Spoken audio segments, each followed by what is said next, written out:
For years, one of Hezbollah's most protected operations units was being run, in part by a man reporting to Israel. Not a low-level informant, not a courier. A man alleged to be sitting inside the room where attacks were planned, helping decide which ones moved forward. Hezbollah did not find him through a lucky tip. It found him by building a hunt specifically shaped around the possibility that its own failures were not failures at all. He is remembered, in the fragments that later surfaced, only by pieces. A businessman, a trusted face in the South, a man who never had to fake where he came from, only what he did with what he saw. That distinction matters more than it sounds like it should. Most spies who fall are undone by a detail that never belonged to them in the first place. An accent, a forged document, a childhood that doesn't hold up under questioning. He carried none of that risk. His name was real. His family was real. His village was real. What was not real was the last decision in the chain, what happened to information once it reached him. For a long stretch, by every account that exists, nobody thought to ask that question. He had already answered every other question a lifetime ago, simply by being born where he was born. This is where his story usually gets told wrong. Most versions skip straight to the unraveling, the arrest, the confession, the tidy ending. That version leaves out the years in between, and the years in between are the actual story. Because for those years, he was not hiding in a hole or moving under a false name through foreign airports. He was doing something harder. He was standing still, in plain sight, inside a room full of people trained to notice exactly the kind of thing he was doing. Hezbollah's Unit 9 Tone does not run recruitment ads. Access to it is not granted through an application. It is built the way trust is built anywhere, slowly, through introductions, through favors extended and returned, through years of simply being present and useful until presence stops being questioned. By the account that eventually became public, he did not force his way into that access. He was, over time, handed it. Which raises the first question worth sitting with before this story goes any further. Who decided he had earned it? And what did they think they were rewarding? There is no confirmed record of when the arrangement with Israeli intelligence began. Some reporting places it years before he reached any meaningful position. Other accounts suggest the relationship deepened only after he was already inside, which would mean something different entirely. Not a plant sent in from the outside, but a man already trusted who was, at some point, turned. That distinction is not a minor detail. A planted agent carries one kind of risk from day one, the risk of a legend built on sand, waiting to be tested. A man turned after he was already trusted carries a different risk, quieter and slower to surface, the risk that somewhere, something in his behavior had already started to shift before anyone thought to compare it to what came before. Either way, by the time anyone inside Hezbollah had reason to look closely, he was no longer new. He was deputy head of the foreign operations apparatus, one of the most sensitive posts inside one of the most sensitive units the organization runs, responsible in part for operations reaching well outside Lebanon's borders. He is alleged to have managed a small cell beneath him. Hezbollah men. Men who answered to him, who trusted the chain of command they had been given, with no way of knowing that the chain did not stop where they assumed it stopped. Somewhere above them, funneling through him, was a channel none of them could see. Picture the ordinary texture of that arrangement for a moment. A meeting called to discuss logistics for an operation targeting a location outside Lebanon. Men in the room who have spent years earning the right to be trusted with details like this one, speaking freely, because the room itself is supposed to be the guarantee of secrecy. He would have sat among them the way he sat among them every other time. Taking notes, perhaps, asking the kind of clarifying question a careful officer asks. Nothing about the moment would have looked different from any other moment like it, which is precisely what made it dangerous for everyone in the room except him. This is the first unresolved risk sitting underneath everything that follows. Every operative beneath him was, without knowing it, exposed by proximity. Their safety depended entirely on a man whose actual loyalty they had no way to verify. because verifying it was never their job. It was the job of people above them, and those people had already failed once. The second risk is harder to name because it belongs to him alone. A man operating this deep inside a hostile organization does not get a single identity to maintain. He gets two, running simultaneously, and every hour of every day is spent making sure the two never touch. To Hezbollah, he had to be exactly what a rising officer in the foreign operations apparatus is supposed to be: decisive, careful, loyal enough that no one thinks to double-check him. To whoever he answered to on the other side, he had to be reliable in an entirely different currency, producing material worth the risk of producing it at all. There is no room in that arrangement for a bad day. No room for a slower answer than usual, a distracted moment, a piece of information forgotten under pressure.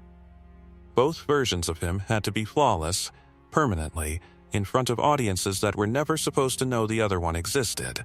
Consider what a single ordinary evening would have demanded of him. Dinner with people who considered him family in every sense that matters, followed, perhaps hours later, by a message sent through a channel built specifically so that no trace of it would ever sit next to his name. Two conversations, in the same day about the same organization, aimed in opposite directions, one of them keeping him alive inside Hezbollah, the other keeping him valuable to whoever was receiving what he sent. Neither conversation could know the other existed, and he was the only person on Earth required to hold both of them at once. What we don't know, and what no surfaced account fully answers, is what happened in the moments where those two versions came close to colliding. Whether there was a night he said less than he should have to someone he trusted. Whether there was a question asked in passing that lingered a beat too long before he answered it. None of that is confirmed. What is worth sitting with is that a man in his position does not get to know, in real time, whether a moment like that has already cost him something. The cost of a mistake in this kind of work rarely announces itself immediately. It sits unnoticed until it doesn't. That is the future cost worth naming here, before this story moves any further forward. Whatever price eventually came due for the choices made in this early stretch, it was not paid the moment those choices were made. It was paid later, on a timeline he could not see and did not control, by rules that were never explained to him because no one explains rules like that in advance. For now, none of that has happened yet. For now, he is simply a trusted man in a trusted position, moving through a world that has no reason yet to look at him twice, which leaves one question sitting underneath everything else in this story unanswered, the way it stayed unanswered for however many years this arrangement actually lasted. If the organization built entirely around detecting exactly this kind of threat had already handed him this much access, this much trust, this much room to operate, what, exactly, would it have taken for anyone around him to start asking the right question at all? Every account of this case begins with the same assumption sitting underneath it, and it is worth naming the assumption directly before breaking it. The natural way to picture a story like this is a single line running in one direction, a man inside Hezbollah, quietly feeding what he sees to Israel, operation after operation, for years. That picture is wrong, or at least it is incomplete in a way that matters. Somewhere in the years that followed his rise to deputy head of the foreign operations apparatus, the pattern stopped being clean. Operations tied to a campaign of retaliation over the 2008 killing of Hezbollah's military commander began collapsing at a rate that no longer read as coincidence to the people responsible for planning them. Not collapsing in the way that draws immediate attention. No arrests on foreign soil. No cell rolled up in a single dramatic sweep. Collapsing quietly, one step early, the way a plan collapses when the people running it decide, for reasons that always sound reasonable in the moment, that conditions are no longer right. A courier rerouted because a contact seemed compromised. A target postponed because new information suggested a change in security. Each decision, taken alone, looked like caution. Looked, if anything, like good judgment from an officer who was simply being careful with his men. Add enough of these decisions together across enough years, and a very different picture starts to form. Not a unit that keeps having bad luck, but a unit whose bad luck arrives, with striking regularity, at exactly the moment it matters most. That is not the kind of thing anyone notices from inside a single meeting.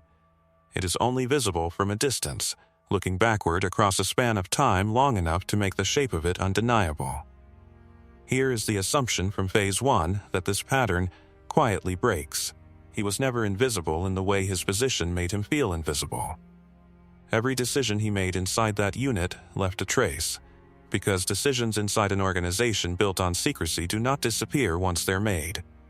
They sit in a record somewhere, waiting for someone to eventually look at the record as a whole instead of one piece at a time. For years, apparently, no one did. Then, according to the account that later became public, someone did. We do not know who first noticed.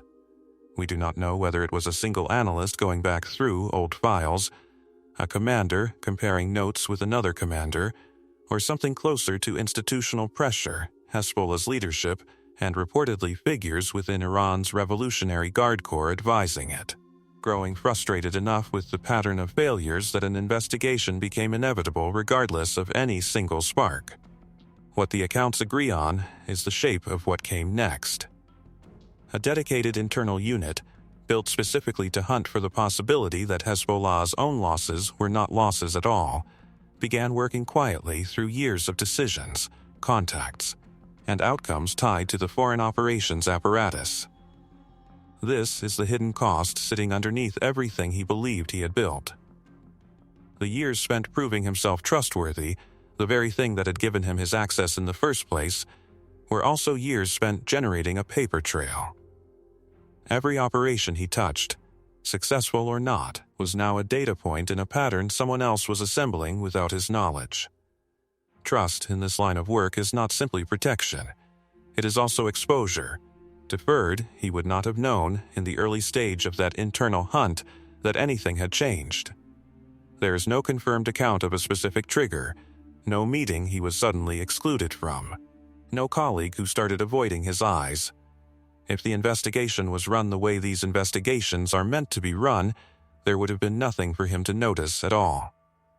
That absence is its own kind of tension. A man in his position lives permanently with a background hum of low-grade suspicion pointed at everyone around him. Old habit, professional instinct, the thing that keeps an operative alive. The question this stage of the story raises is whether that instinct, tuned so precisely toward everyone else, was ever capable of catching what was happening to him specifically. Or whether the discipline that made him good at watching others was the same discipline that made him blind to being watched. Somewhere in this period, the exact timing is not something any surfaced account pins down with confidence. There is reason to believe the arrangement itself came under strain from the other direction entirely. Long-running human intelligence relationships rarely fail cleanly. They erode. A handler reassigned. A communication method that starts to feel less secure than it once did. A request that arrives at a moment when compliance carries more risk than the person receiving it is willing to absorb. Some threads in the reporting suggest friction of exactly this kind, moments where the flow of information may have slowed, where contact grew less frequent, where whatever channel connected him to his actual handlers may have wavered under pressures that had nothing to do with Hezbollah's internal investigation and everything to do with the ordinary difficulty of running an agent this deep for this long. If that friction existed, it would have placed him in a position no operative wants to be in, uncertain, at the exact moment his exposure risk was quietly climbing, whether the people meant to be watching his back were still watching it with the same attention they once had. This is where the mandatory reframe of this story sits, and it is worth stating plainly rather than building toward it gradually. The assumption carried through Phase 1 was that the danger in this story belonged entirely to the deception itself, the discipline of maintaining two identities, the risk of a slip, the exhausting arithmetic of never letting either version of himself see the other. That danger was real. But it was never the whole danger. The deeper threat, the one the internal record now suggests was already unfolding while he still believed himself secure, was structural rather than personal. It did not require him to make a single mistake. It required only that the organization around him eventually did the work of comparing outcomes against access, a process that has nothing to do with an operative's skill and everything to do with an adversary's patience. In other words, he may have been caught not because he failed, but because he succeeded consistently enough, for long enough, that success itself became the evidence. That reversal matters, because it changes what kind of story this actually is. It is not a story about a man who got careless. Every account that exists describes someone who, by any operational standard, performed his role with unusual discipline. If the pattern-based theory holds, the very quality that made him valuable, reliability, precision, operations that failed at exactly the moment failure looked most natural, is also what eventually made him legible to the people hunting him. There is no confirmed record of internal doubt on his part during this stretch, no diary, no verified account of a private conversation where he weighed whether to request extraction. What we have instead is the shape of the pressure such a moment would have created, based on how these arrangements typically function once friction of this kind appears. An agent operating this deep, sensing any change in the reliability of the channel supporting him, faces a genuinely narrow set of choices. Push for confirmation that the relationship is intact, which risks drawing attention to himself at precisely the wrong moment. Continue operating as though nothing has changed, which risks continuing to generate the very pattern that may already be under review. Or, raise the question of stepping back entirely and abort, in the language of this kind of work, knowing that an abort carries its own exposure risk, since walking away from a position this valuable, this suddenly, is itself the kind of behavior that draws exactly the scrutiny an operative in his position could least afford. There is no evidence he raised that question. There is also no evidence he didn't. What the surfaced accounts leave is a gap precisely where that decision would have lived, a period in which, if the pattern-based theory is accurate, the ground beneath him had already begun shifting in ways neither he nor, possibly, his own handlers had fully registered yet. It is worth sitting, briefly, with what an abort conversation in this line of work actually costs, even when it never happens out loud. For an operative this deep, simply entertaining the idea privately carries its own weight. It means acknowledging, if only to himself, that the version of his life he had spent years building might already be finished, whether or not he had done anything yet to end it. That kind of doubt does not stay contained. It changes how a man carries himself in rooms where nothing else has changed at all, which is precisely the danger of ever letting the thought surface in the first place. What can be said with more confidence is this. Somewhere in this stretch, two separate and unrelated processes were running at once, neither one visible to the other. Hezbollah's internal unit, working backward through years of outcomes, closing in on a conclusion it had not yet confirmed.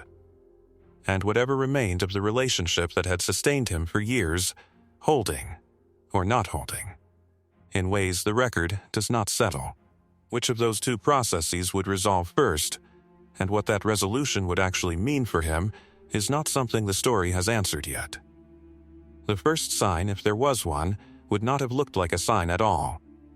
A meeting moved by a few hours, with no explanation offered because none was ever expected. Officers reschedule things constantly inside an organization running dozens of parallel operations. There was nothing in a shifted meeting time that should have meant anything. He is said, by the fragments that exist, to have gone anyway on the original schedule, before the change reached him. Whether that was a communication failure or something else entirely is not something any account settles. What the account suggests is that he arrived to find the room he expected to be full sitting empty, and stood there long enough for the emptiness itself to become a kind of information he had no way to interpret correctly. He left without asking anyone why. That too is the discipline talking. A question asked in the wrong tone, at the wrong moment, to the wrong person, can cost more than the silence it's meant to resolve, So he absorbed the strangeness of it, filed it under the dozens of ordinary explanations that usually turn out to be true, and continued. There is a version of this moment that plays differently in hindsight than it could possibly have played at the time. Looking backward, an empty room reads as a warning. Standing inside it, with no other information available, it reads as nothing at all. An administrative gap, a scheduling error, the kind of small friction that happens constantly inside any organization moving this many people through this many overlapping commitments. This is the false start. Nothing about it was confirmed as significant, not by him and not, as far as any surfaced account indicates, by anyone watching him either. It sits in the record only because it is one of the few concrete moments anyone later pointed to and said, perhaps this was when it started to slip. In the days that followed, according to the loosely reconstructed timeline that later emerged, a request came through his usual channel that felt, in some small way, different from the requests that usually came through it. Not different in content, different in tone. A specificity that hadn't been there before, aimed at details that served no obvious operational purpose beyond confirming things someone already seemed to know. There is no way to establish, from what has surfaced publicly, whether this was Hezbollah testing him through a channel it had already compromised, or simply an ordinary shift in what his own side needed from him at that particular moment. Both explanations fit the available fragments equally well, which is itself the entire problem this stage of the story sits inside. He is alleged to have hesitated before responding. Not for long. Long enough, perhaps, that it registered somewhere, if anyone was positioned to notice a delay of that length at all. Consider what sits underneath a hesitation like that, assuming it happened. An operative this deep does not have the luxury of treating a strange request as simply strange. He has to run it through every possible explanation at once, a test from his own side, a trap being built by the other, an innocent coincidence dressed up by his own paranoia into something it never was, and arrive at a response before the delay itself becomes the evidence. Somewhere in that same stretch, by the account that eventually circulated, he is said to have considered stepping back. Not formally. Not through any channel that would have created a record, a private calculation, the kind an operative runs alone, weighing whether the value of continuing still outweighed a risk that no longer felt fully knowable. This is the near abort, and it is worth being precise about how thin the evidence for it actually is. No surfaced account describes a message requesting extraction. No confirmed record shows him raising the possibility with anyone on either side. What exists is the shape of the moment, the kind of internal reckoning that anyone in his position, sensing even a fraction of what may have been closing around him, would have had to run through privately, whether or not any trace of it ever left his own head. If he ran that calculation, he did not act on it.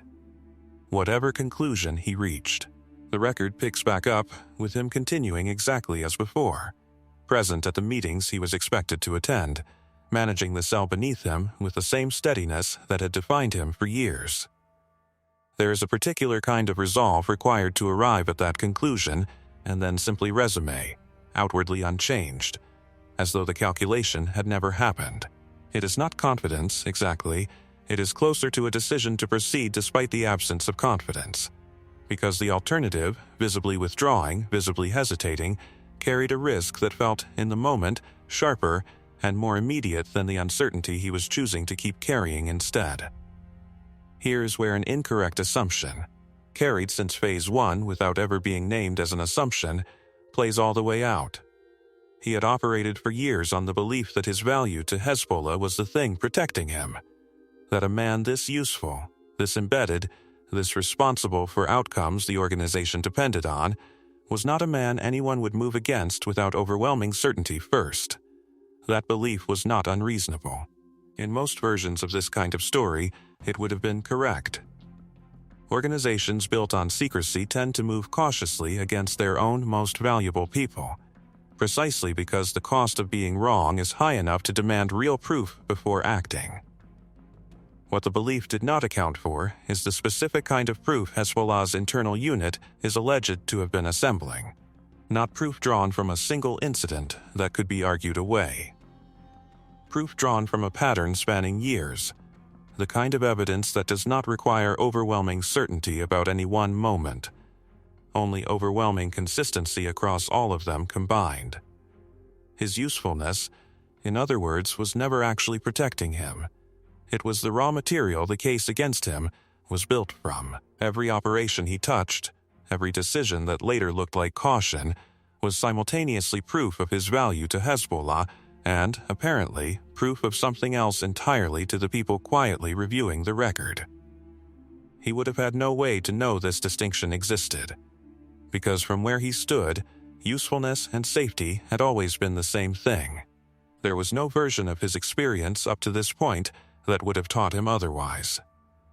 There is something close to tragedy sitting inside that particular misjudgment, independent of anything else in this story. It is not a failure of nerve or a failure of skill.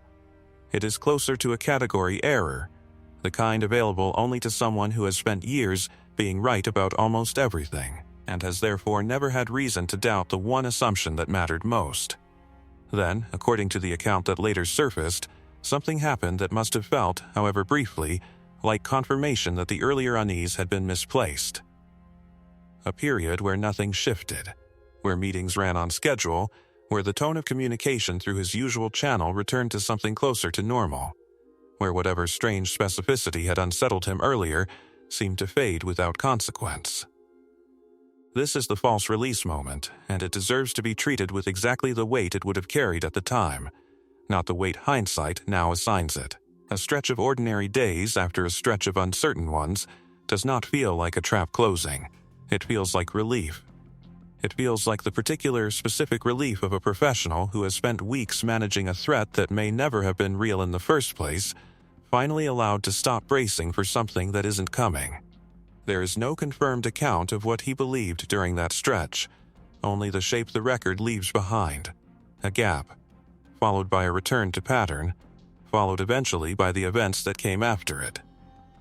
Whether the return to normal was genuine, or whether it was itself already part of something being managed from the other side, is not a question the surfaced sourcing resolves. What can be said is that whatever certainty he may have felt during that quieter stretch did not last, and nothing in the record suggests he ever had a clear signal telling him exactly when it stopped being safe to feel it. The arrest itself did not resolve anything as cleanly as an arrest is supposed to. By the time Hezbollah's internal unit moved to detain him, along with several others reportedly tied to the same cell, the damage the case represented had already been done for years.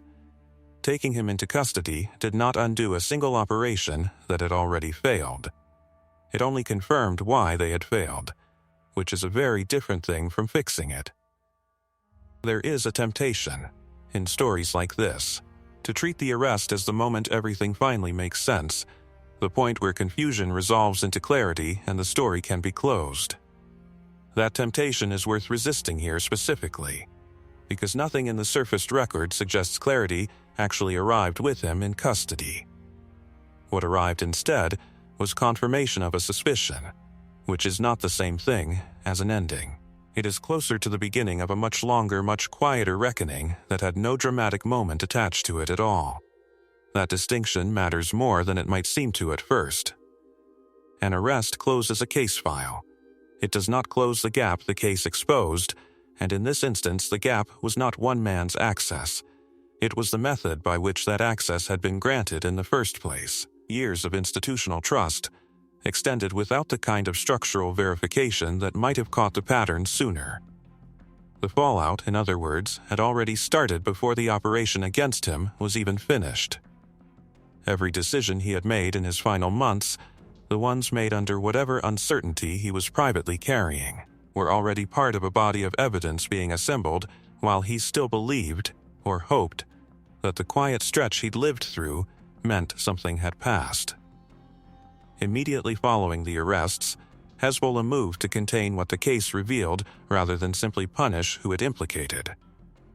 Commanders connected, even loosely, to the unit he had operated inside were reportedly reassigned or removed. Vetting procedures for sensitive positions were said to have been overhauled. None of this was cosmetic. An organization that had just discovered a years-long breach at deputy head level inside its most externally sensitive unit does not have the option of treating the fix as minor. This is where the earlier decisions in this story tie directly into what came after. The years spent granting him increasing access, precisely because he had proven reliable, are the same years that now had to be unwound structurally. Every promotion that once looked like sound institutional judgment had to be re-examined as a potential vulnerability. The organization was not simply repairing one breach. It was questioning the entire logic by which trust had been extended to anyone in a position like his. That is a slower, more expensive kind of damage than the loss of any single operation. Operations can be rerun. A framework for deciding who deserves access to the most sensitive work an organization does cannot be rebuilt overnight, and every rebuild carries its own cost. Slower promotions, more friction in exactly the roles that depend on speed and trust to function at all. The long-term strategic consequence sits there, largely invisible from the outside.